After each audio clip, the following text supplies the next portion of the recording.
Hey, there he is. There's the man. Hey, what's up, What's Josh?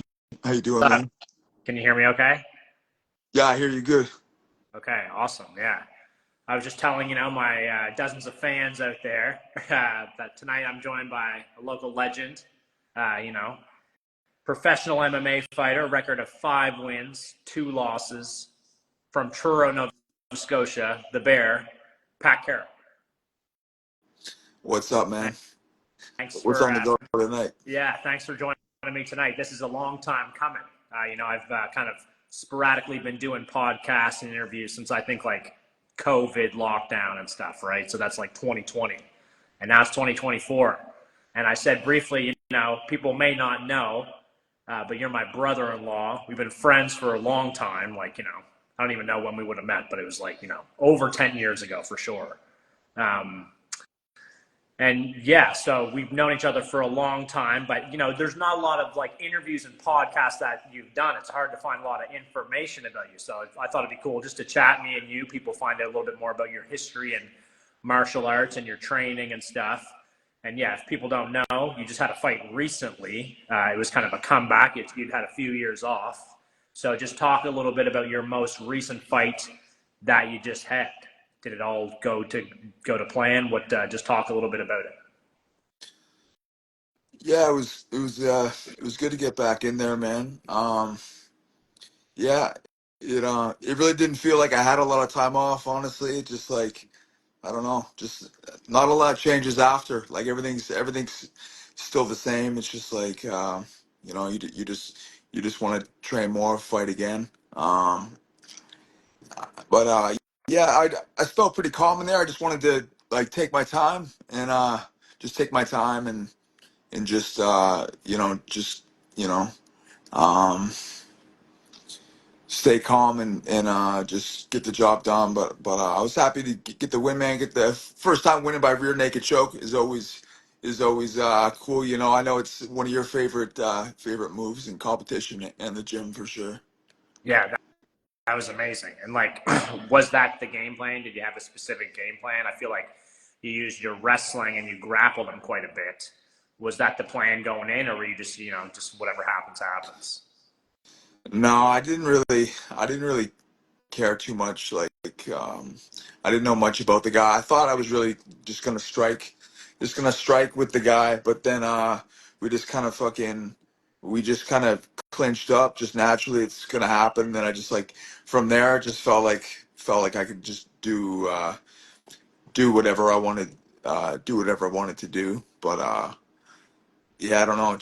It just kind of came and I was throwing a lot of elbows and punches on the ground and almost I think with a little bit of more time would have got him out of there in the first, but it was good. Just got more time in the cage and just as soon as I seen the neck, I was like I could hear, like I watched the fight there. I could hear the commentary and Gavin beside me. He was like, Pat, we got to do some fucking damage here, buddy. And then like as soon as he said that, I just threw a punch, and then I just seen the neck, and it was there. But yeah, Mitch was super tough. I knew he would be a game opponent, and yeah, it was fun, man. Yeah, it was a super impressive performance. Like just total domination. Like you said, if there's a few more seconds, 10 more seconds, I think it would have been over in the first round. Yeah, and that was like you said, your first rear naked choke win. You also had another submission win, and that was by another one of your classic submissions, the arm triangle. Yeah, yeah, true, man. Yeah, I love a good arm triangle for sure. Yeah, yeah, no, so that's great. And yeah, one of the questions I had posted some questions. If anyone had questions for you for this interview, one of the questions was just asking you about your training. Who were you training with leading up for this last fight, and just talk about your training camp.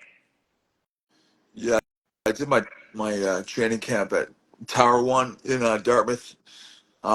That's been my home gym since we opened in in 22, I guess. So it's just been we've just been open for last 2 years now, and we have it's been fucking awesome. We just have a ton of guys fighting right now, and the whole team's doing really well. And we had two other guys fight at FLA last weekend there too.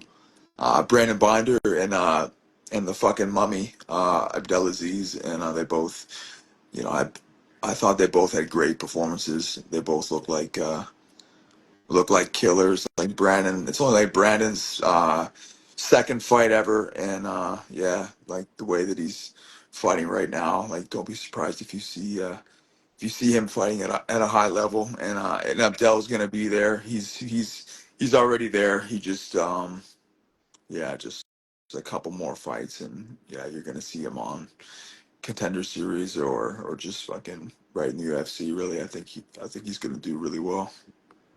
Yeah. Abdel's amazing. If people don't know, like I got to train with Abdel quite a bit. He actually started jiu-jitsu in some of my beginner classes in True, jiu-jitsu. Now true. he's Yeah. badass black belt, awesome MMA fighter, and one of the most calm fighters. Like he just looks like he's just walking to the grocery store, or like walking his dog or whatever while he's in the cage. Just totally calm. So, and the whole team, like you said, all Tower One. I think it's at the point now. If someone's against a Tower One fighter, they know they're going to be in for a long night. Yeah, no, it's definitely getting that reputation so far. But yeah, because if you're fighting on this team, you're coming in prepared. You're not fucking around. That's for sure. Yeah, and super tough, very skilled. And a lot of the training that you guys do, I would say, like is like strictly MMA training. Would you say like it's a mix of like the striking, the grappling? Do you guys do any like just straight jujitsu, or like what kind of classes do you guys do for people that don't know? Um, like we've changed up the schedule a few times. So we've tried every really format kind of out there, but pretty much it's like an MMA practice, but we're putting time in every area. Like it's gonna be like, there's hours dedicated to wrestling, there's hours dedicated to boxing, there's hours dedicated to like jujitsu, and kickboxing, Muay Thai, clinch, um and we're yeah, and just really putting time into those, like those in between positions, and like, a lot of wall work, and a lot of sparring. So it's yeah, and just it's a great mix of technical training and some really high level conditioning and martial arts. Yeah. That's true too. Like all the tower fighters are like very well conditioned fighters. Is very important in MMA. And people may not know you've been doing this for quite a while now. I don't know if I mentioned at the start, but you're a Brazilian Jiu-Jitsu black belt, and you're two-time national kickboxing champion, right? Yeah, that's right. Yeah, no, I've been training it's been almost 20 years now. Like, pretty much like when I was 16, I've been like, sparring weekly, training all the time. Like it's never really stopped. So, and it's Talk a little bit about like for people that don't know, like how you kind of got into martial arts. Like you grew up in Truro, but like were you always into UFC? Is it something that always kind of like got you interested? Like, did you have a different sports background? Talk about how you got into martial arts. man, I was always a UFC fan. But of course, like with a lot of us, it all starts with pro wrestling, and then when you're a kid, and then like the natural evolution of that is like real fighting, and yeah, we're just always into it since like when I was a kid, we had like 10 different wrestling belts we'd be fighting each other for. We would have like, you know, big pay-per-view events, like some showdowns, and we went hard, and yeah, and then so I guess when I hit my teens, I guess like I needed something else. I was always a fan of the UFC. Like I remember watching it like the early days, watch it up at my uncle's place in Cape Breton, and then I was like, like, and I knew that shit was crazy, and I was like, and I started watching every UFC like since I was like 12, like 13. I really started like getting hard into it, and then yeah, like I was playing hockey, playing football, and but I always wanted to I don't know, I was always interested in fighting. So yeah, once I tried kickboxing, I loved it. I started competing a lot when I was like 18, I guess. So um it's been yeah, it's been a long road, man. I started doing jiu-jitsu probably like probably like um a year and a half after kickboxing, probably. So like not even that much far behind. But I start like Jake McKenzie got me into jiu-jitsu. He opened up the like when Marmac first opened, it was Jake McKenzie teaching jiu-jitsu, and then Mickey Marshall, of course, running the kickboxing there. And So like at that point, so you'd done a little bit of kickboxing. You said you were kickboxing for about a year and a half. yeah, Then all of a sudden they had a jiu-jitsu program at the gym that you were training at. And that was when Jake kind of came in. So you would have done some of your first classes with Jake McKenzie. yeah, yeah, man, So yeah. do you remember some of your first jiu-jitsu classes? Like, obviously everyone kind of gets whooped and kind of beat up in jiu-jitsu, but like, do you kind of remember that experience? Like kind of, holy shit, this is jiu-jitsu type of thing? Yeah, I did like actually like that's like when I first got like hard into it. But I had done jujitsu before. Like I had in like in high school, I was going to like Gracie Baja that had opened up, right? Yeah. And and and I trained with some guys there. Like I remember the first night I ever did jiu-jitsu, I remember rolling with Dan Vanderlands, and like yeah, that was, yeah, man, that was awesome. That was like I had pretty good like memories of it, really. And yeah, no, like no, I love that shit right away too. It was always like fuck, like I love playing football and shit. Like I love the sport, and like even in my last year playing, we were provincial champs, but I was like fucking, I just want to get through this season so I can have more time, so I can fucking do jiu-jitsu and I can kickbox more. It was like just becoming hard to get all that in. I even quit.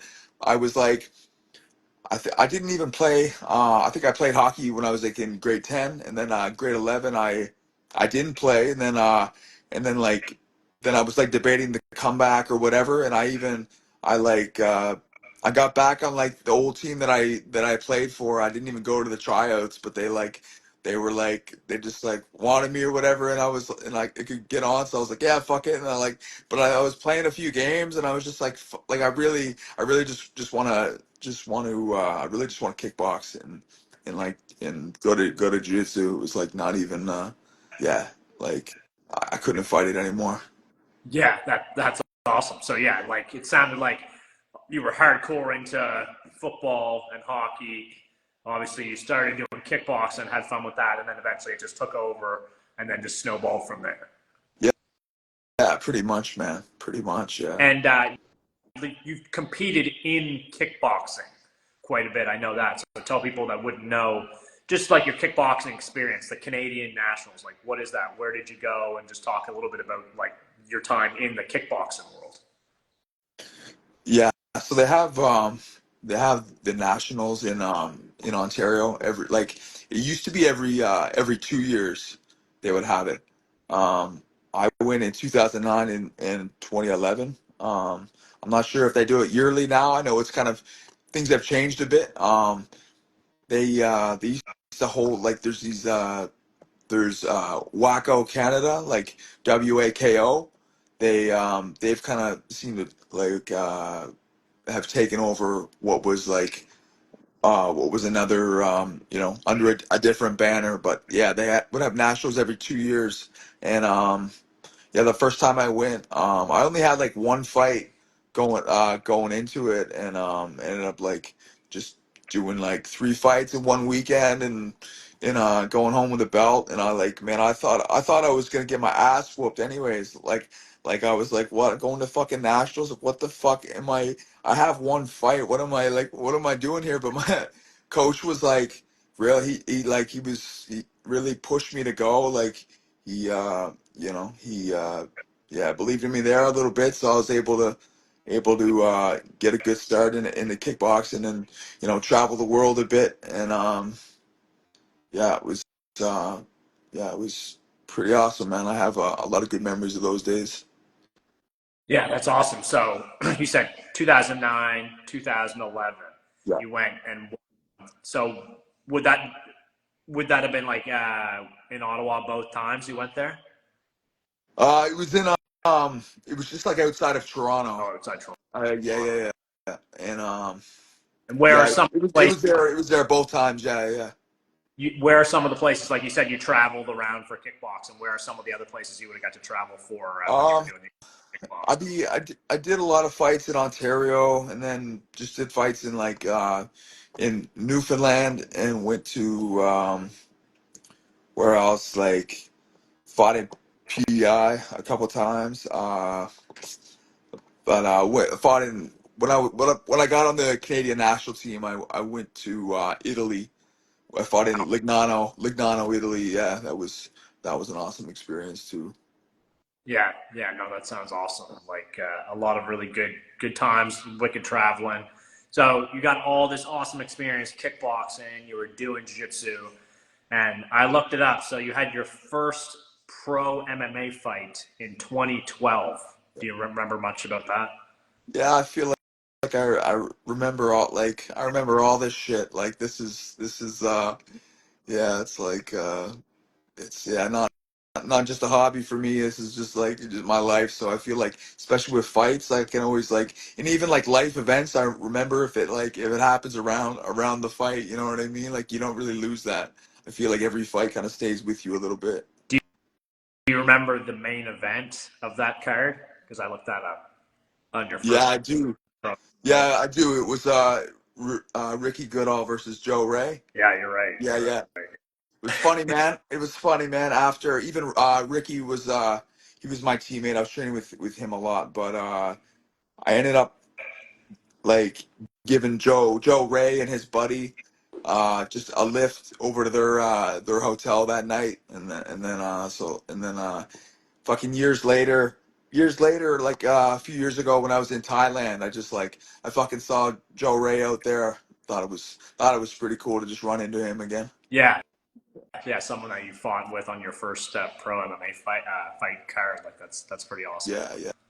He was a pretty slick striker, man. I'm sure he still is. There was also another night, pretty amazing. You mentioned Dan Vanderlands. He's a classic Truro boy like yourself. Also Scott Noss. But three of you all fought on the same night, on the same show. Do you remember that?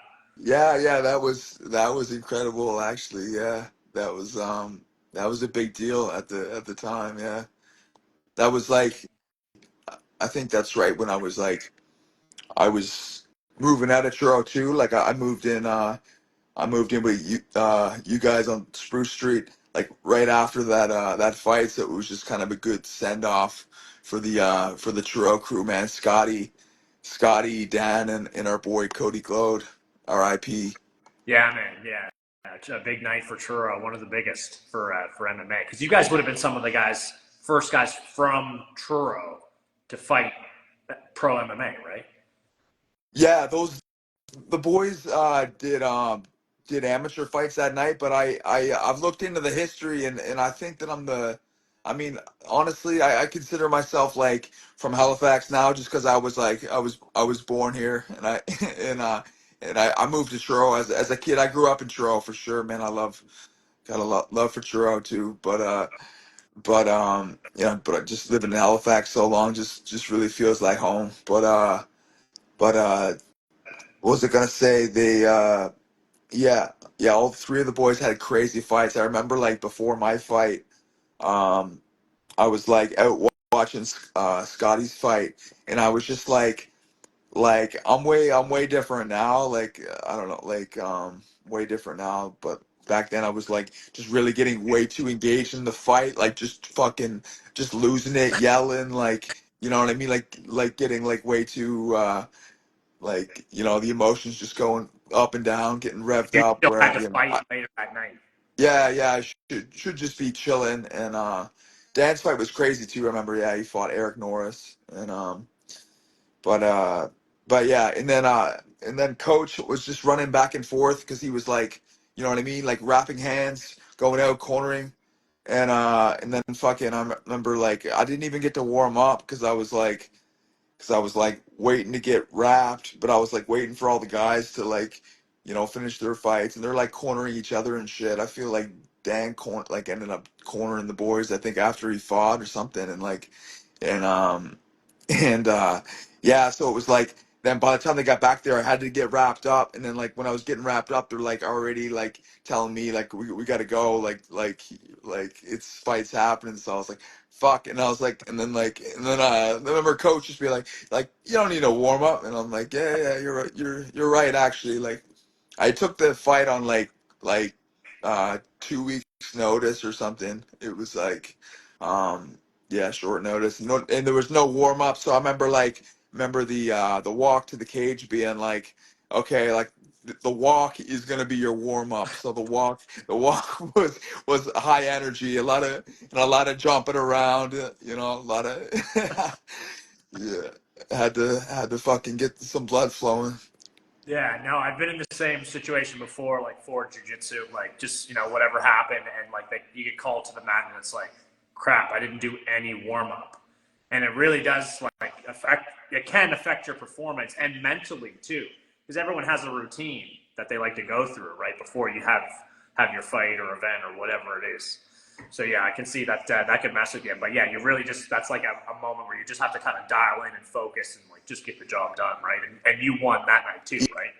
Yeah, yeah, you got to be mentally strong there and just be like, it's always like that with fighting, like, fucking, like, you're gonna go through some shit if you stick around long enough, like, things are gonna go, um, are gonna get crazy, so you have to just put all that at the back of your mind and just like, it doesn't matter what's going on, like, you got to fight, you got to perform, so, yeah.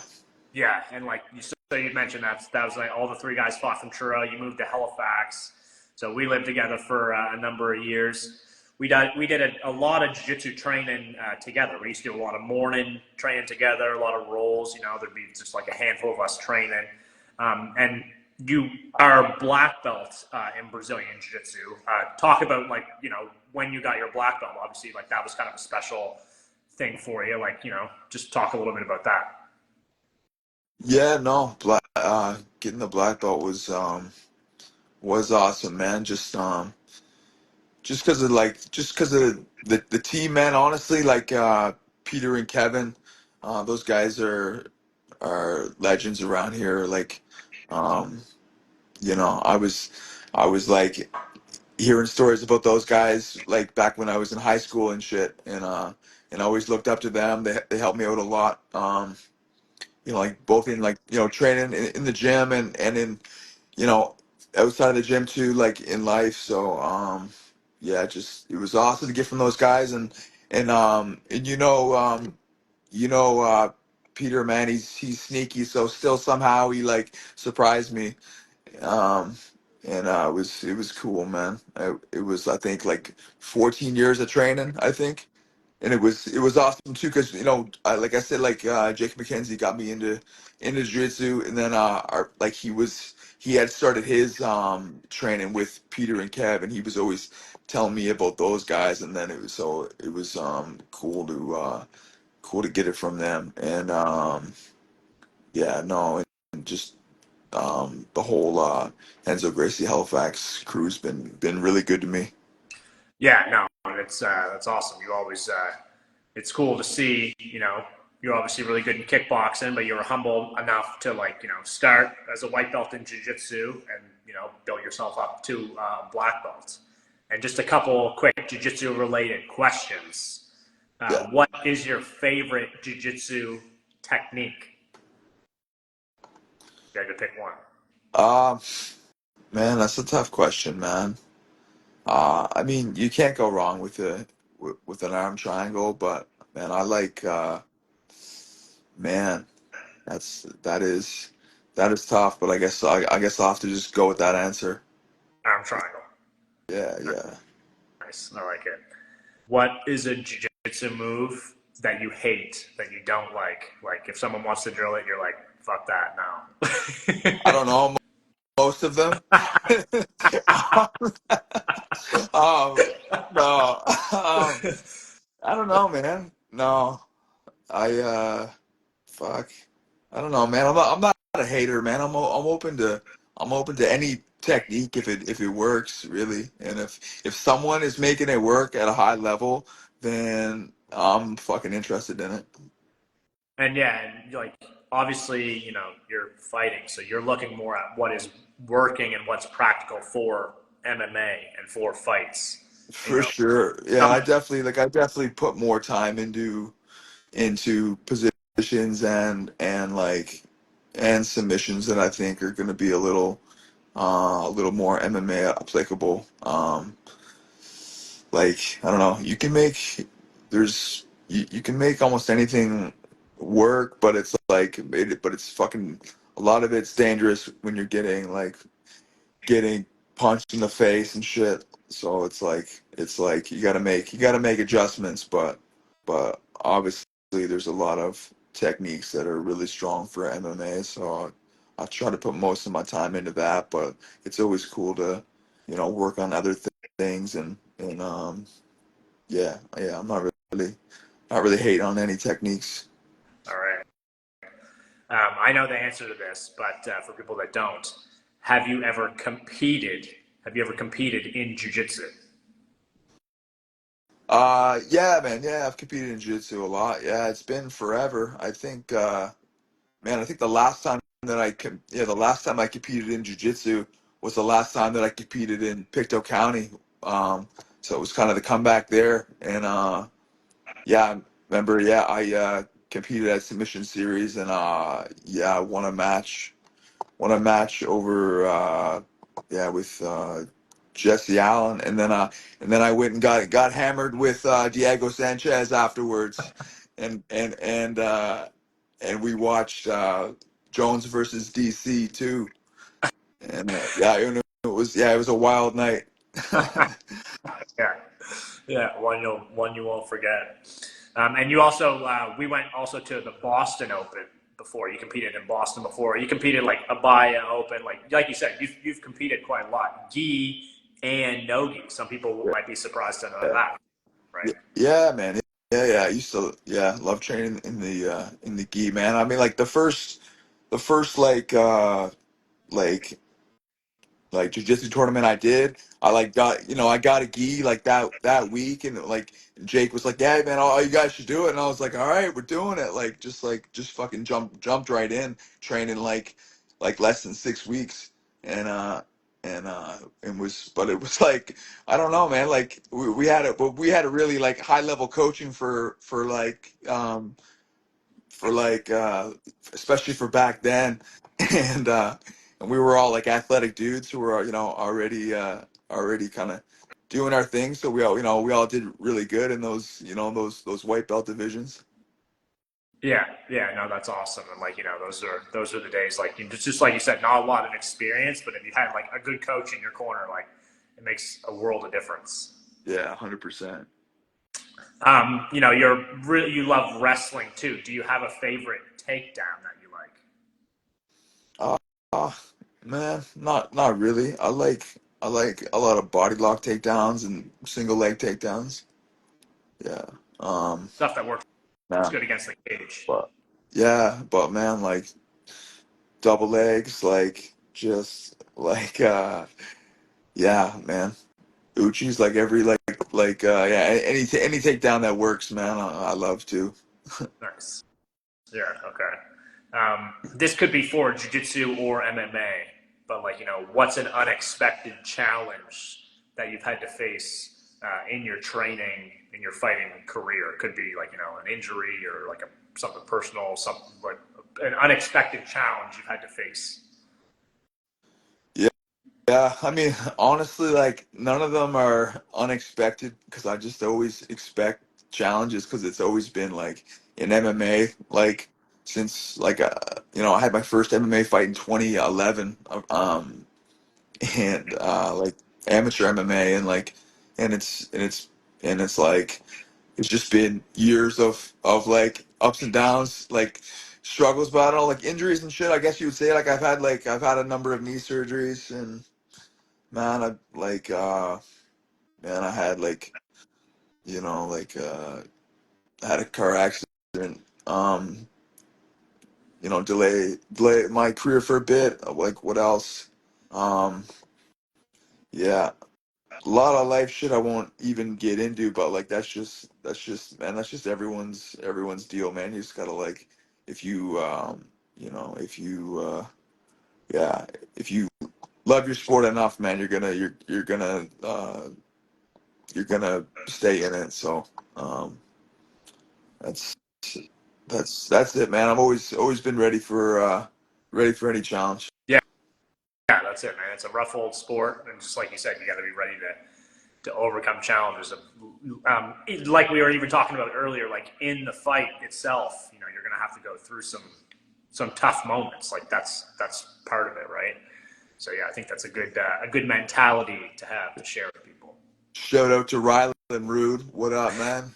I see you out there. Yeah, yeah, and Brandon too. Brandon submitted a question, and it was how do you get that dog in you? I think what he's asking is like some tips. How do you inspire people to get that dog in them?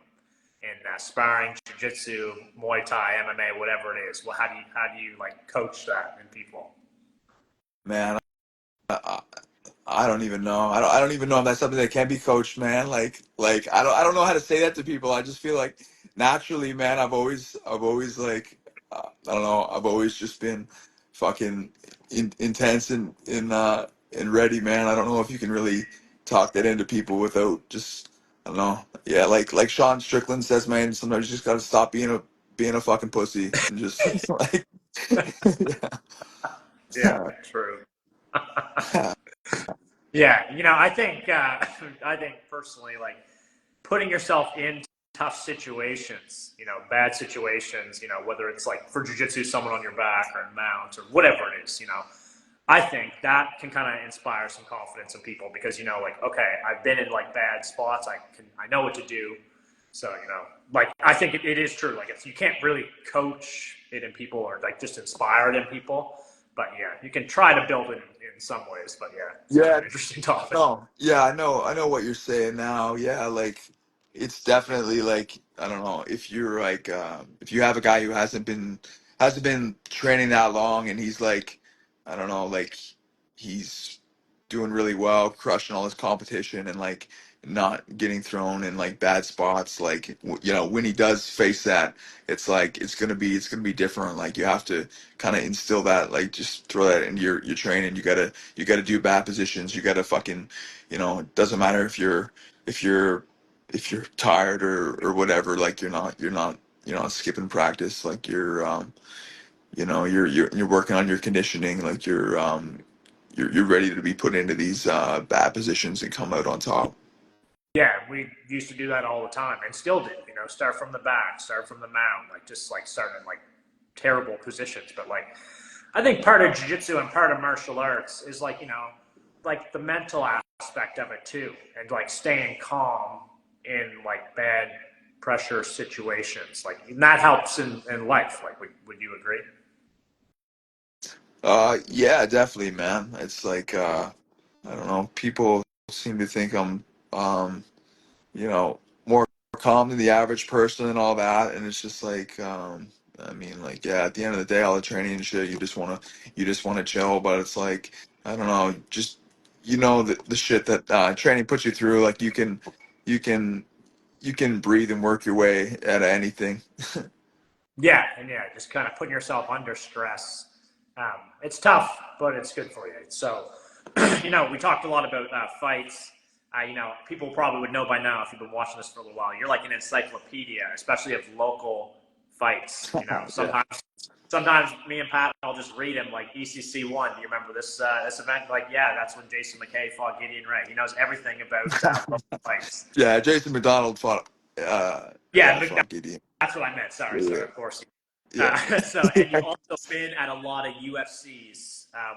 You've cornered Gavin for fights. You've been in a lot of fights. You've been at Conor McGregor, Nate Diaz. I know you were at that fight. Yeah. What are some of like the best fights that you've seen live? Like some fights that come to mind that are just like, I can't believe I was there for that fight.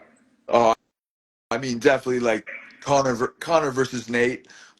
Nate 2 will probably be it's a hard one to top, man. That was a pretty huge fight. Like a lot of you'll see on a lot of the UFC lists, they'll throw that in as like the best fight of all time. Like I don't know if it is, but it's definitely out. Like it's up there just for all of the hype and both guys showed up and that whole entire card was crazy actually. Like yeah, I got to see Anthony Rumble Johnson, one of his last big knockout wins, RIP, and there was like yeah a ton of high level fights, even like the prelims, all the early fights, there was guys who I barely knew them. I like knew their name, but like Colby Covington, Mike Perry, they were just like on the prelims and shit, and yeah, no, that was a sick one to be at T-Mobile. Yeah.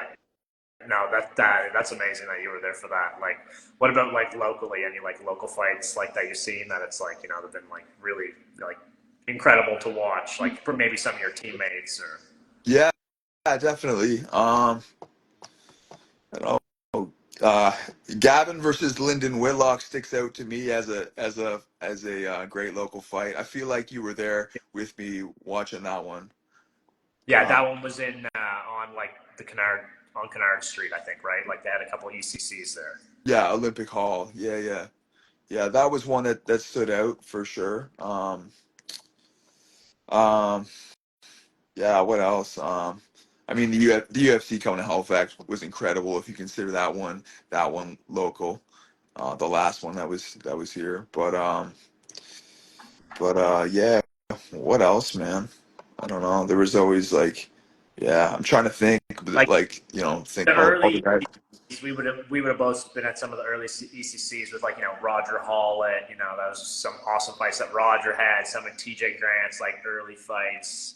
Yeah, Those are the yeah, really, those really. are like two names that like I associate like East Coast MMA with, but like when I think about like their fights, they were all great, but I feel like they both smoked all their opponents around here. Like it wasn't you know, but yeah, both those guys are definitely legends. Yeah, yeah, and that's awesome. Like, yeah, like we said, we've been around for a while. Like, we were watching those days, and you're still actively fighting and stuff. But I know you like corner and like obviously do a lot of training with the guys. Like, do you enjoy the coaching aspect? Is that something you like in martial arts? Do you like coaching the guys?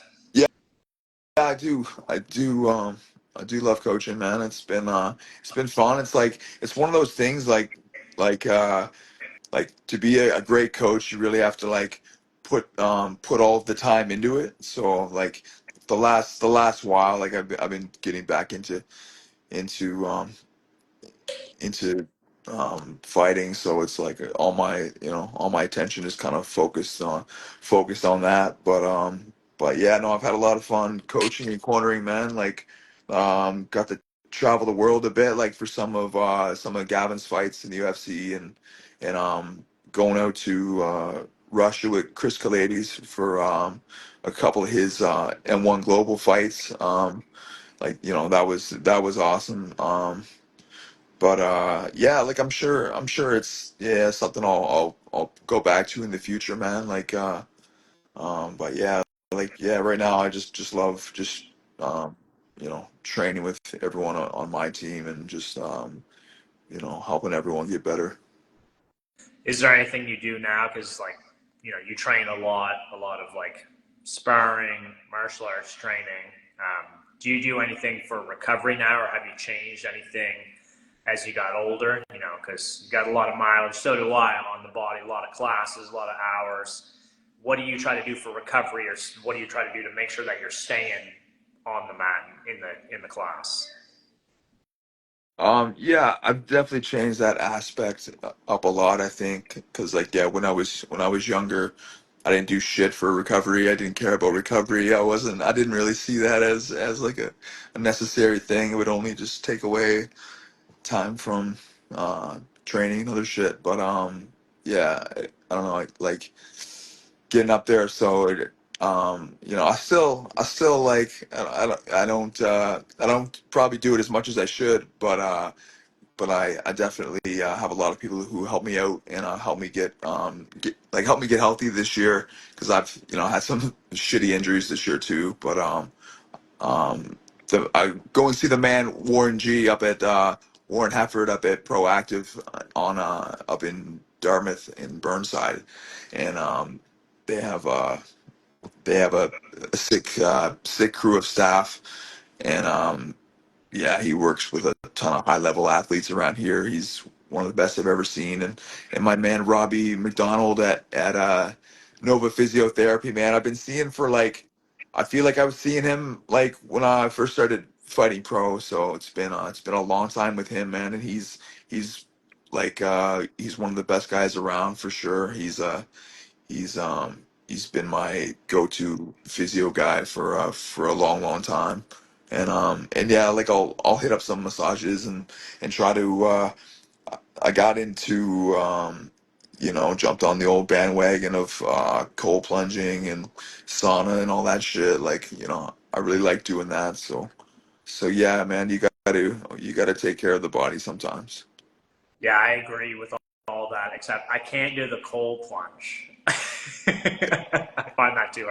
You're missing out. Yeah, you're missing out, bro. You're missing out. Maybe someday. But yeah, so yeah, it's all awesome stuff. Yeah, just kind of wrapping up, just a few more questions, kind of some non martial arts related. When you were young, Pat, did you have a favorite athlete that you admired or you looked up to when you were young, growing up? Yeah, that's easy. It's definitely Stone Cold Steve Austin. Yeah, I love it. I love it. Yeah, awesome. I know you're a big stand-up comedy fan. Who are some of your favorite stand-up comedians? Give us three. You can give us more if you want, but some of your favorite like stand-up. Man, my favorites right now are probably Shane Gillis and Theo Vaughn, Tom Segura. I'd say like off the top of my head, probably those three stand out. But yeah, most of the Kill Tony crew is sick too. And you've seen quite a few of those guys live, right? Like, who have you seen stand-up comedians live that people would know? Yeah, well, I saw Theo and Segura when they were here this summer. I saw Tom Segura before there, like a couple years back. I've seen Joe Rogan. I was front row for a Joe Rogan show, like back in like 2017 or something, and it was pretty cool, man. And I remember in like Mighty Mouse, Demetrius Johnson was sitting right behind me. Yeah, it was pretty trippy. Yeah. Yeah, that's sick. Yeah. Do you have a favorite martial arts movie? Any movie that like involves martial arts? One that's your favorite? Man, I enjoyed most of the old school ones, but I gotta give it. I don't know, like I don't know if you consider Rocky a martial arts movie or not, but that's kind of an easy one. But yeah, man, either yeah, man, I'll go with Rocky. Nice. Yeah, definitely a martial arts movie. I would say Rocky for sure. Yeah, yeah. Um, what are some of your all-time favorite TV shows? TV shows. Oh man, I gotta throw I'd say Seinfeld and Entourage, and The Sopranos too. It would be up there. Um, yeah, those are a few off the top of my head. You like Curb Your Enthusiasm too, right? Yeah, that's a great show too. Yeah, yeah. Originally, for this question, I was going to make you pick between Seinfeld and then Curb Your Enthusiasm. What would you pick? Uh, I mean, I have to give it to Seinfeld for sure, for sure. Yeah, yeah, yeah. Like, yeah.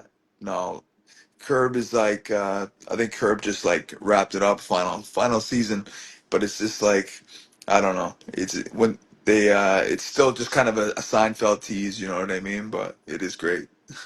Yeah, no, they're both awesome shows. We talked about some of like your favorite fights and some of the best fights you've seen, but who were some of the first MMA fighters when you were watching MMA? Like I know you said you watched some of the early days, but like who was it that kind of like inspired you when you were first watching MMA? Oh man, I guess like the first two got like when I first got into it hard, like uh I was a huge Ken Shamrock fan, of course, coming from WWF, and then he was fighting Tito Ortiz, but then like and I was like 12 and shit when that was going on, but then like Tito Tito uh, put a pretty good beat down on him. So then I was like, man, Tito's the fucking man. But the same night, Chuck Liddell had just fucking KO'd Babalu with a Yeah, nasty head kick. yeah, So and like the hype on him was real, and I was like, man, I don't know, like like this is crazy. You got all these guys in the same league here, like, and then like yeah, all the Chuck and Tito built up, and then of course, like Tito, ducking that fight for a while, like I had to root for Chuck, and then so yeah, he was definitely the guy back then. yeah. No, those guys were awesome. When I was getting into it too, that was like Chuck Liddell was the guy for sure, and like he was definitely my favorite fighter at the Yeah, time. And then yeah, I'd say that he whole was. rivalry, that I'd whole say he was the Stone Cold of his era. yeah, yeah, definitely, yeah. He did so much like for the sport. Yeah, this was a fan question. This is a little bit long, but it's a good fan question that someone submitted. I don't know if they want me to read who it is, so I won't. But okay, you reeled off 4 straight victories, including 3 finishes, before losing a very close decision to Christian Savoy when injuries sidelined you for 4 years. In your return on the weekend, it was evident you have been training balls to the wall at Tower 1 when you put away a high-quality opponent in Mitch Mignon with yet another finish. I expect Christian Savoy will represent in less than 2 weeks on Dana White Contender Series and earn a UFC contract. To my mind, this is all validates that the Bear, Pat Carroll, is UFC quality and UFC ready. Where do you see yourself from a skills and readiness perspective relative to the welterweights in the biggest MMA promotion in the world? Long story short, you're an active pro fighter. So do you stack yourself up? Like, when you're watching the UFC, are you like, actively watching these guys as potential opponents? Do you kind of watch guys that way? Like, talk about it. Do you see yourself at that level? I think I know what you'll say. Man, I watch every fight closely. Um, so and like the way that I train, I'm always just thinking about it from a fight perspective. But like I've been around for a while, and I've traveled a lot. I've been to some big gyms, and I've sparred with a lot of guys who fight in the UFC, and yeah, there's man, the dudes in the UFC top 10 would whoop my ass. Like I'd still fight them, but like you know what I mean. Like, but I'm also like a realist when it comes to this shit. You know what I mean. So, but I'm like.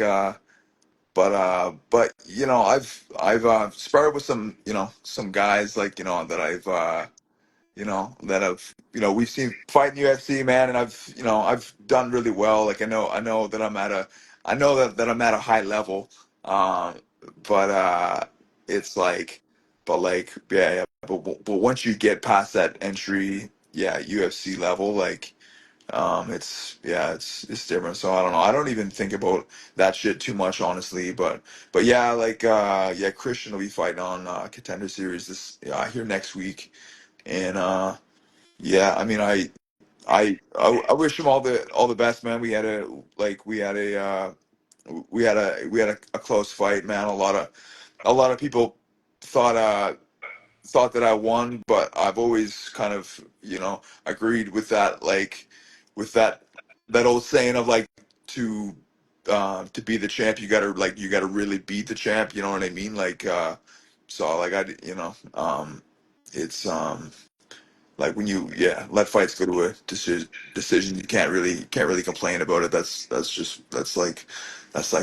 sport you're in. But he's obviously like fighting at a high level right now. He's looked good his last couple fights, and he's got a tough matchup ahead. Honestly, man. But yeah, hopefully he can pull it out, and that would be really good for him, man. I've never been the jealous type, and he's been capitalizing on his plan, so it's worked out well for him. And I was kind of in a similar we were both kind of in a similar position back when we fought, where we were like both just like dying to get into the UFC, and I already kind of had a plan. Like I had a fight lined up. Like uh if I had beat Christian, then I had this other fight lined up in the States. And then I'm sure if I would have won that, then it would have been, UFC bound. But yeah, it didn't work out like that. And the pandemic and everything shut everything down for a while. Life kind of took a different direction. But yeah, I'm excited to see how that goes. Yeah, yeah, it's going to be interesting. Like the Contender Series, giving a lot of people opportunity. Our buddy and former training partner, I know you still train with him occasionally, but Mike Malott, he got his start on the Contender Series, right? In the UFC. Yeah. Yeah, man. He had a really good showing on Contender Series there. Um, yeah, he had I think was that the guillotine choke? Yeah, Yeah. Yeah, man. A really slick finish. yeah, and he's got a fight coming up. And a couple people obviously asked, like, what is going to be next for you? Do you have anything on your radar? Like, are you like going to fight for FLA again? Are you looking for opportunities elsewhere? Um, what what are you looking at next? Yeah, I'd like to get back in there soon. Yeah, hopefully it'll be with FLA, but yeah, man, like options are always open, man. Like you got to do what you got to do out there, and I don't got a whole lot of time left, so uh, now is the time, Yeah, yeah, you got to get it in, right? So yeah, awesome. So yeah, it's awesome. So it was cool to finally officially get this in, get a chat in, a podcast, whatever you want to call it, get some history out there. Is there any closing sponsors, shout outs, or anything that you'd like to make before we wrap things up? Yeah, man. I'd like to thank East Coast Financing. If you need a vehicle, quit fucking around. Go hit them up. And I'd like to thank Vista Care as well. And and just yeah, man. Yeah, thanks to my team, and yeah, thanks for everything, Josh. I'm sure I'll probably run into you soon. Yeah, for sure. And just and where can people follow you and keep up with you? Are you active on like Instagram or Facebook? Like if they want to like keep up with Pat Carroll, where's the best place to follow you? Yeah, Instagram's probably the way to go, man. Awesome. So yeah, so Pat Carroll, local legend, professional MMA fighter, Brazilian Jiu-Jitsu black belt, kickboxing champion. Awesome to chat with you tonight. We're all excited to see what comes next. And yeah, man, it was awesome to finally do this. So great catching up and chatting with you as always. So awesome, man. I really appreciate the time and have a good night, All bro. right, thanks for having me, bro. All right, Have a good awesome. night, guys. Peace.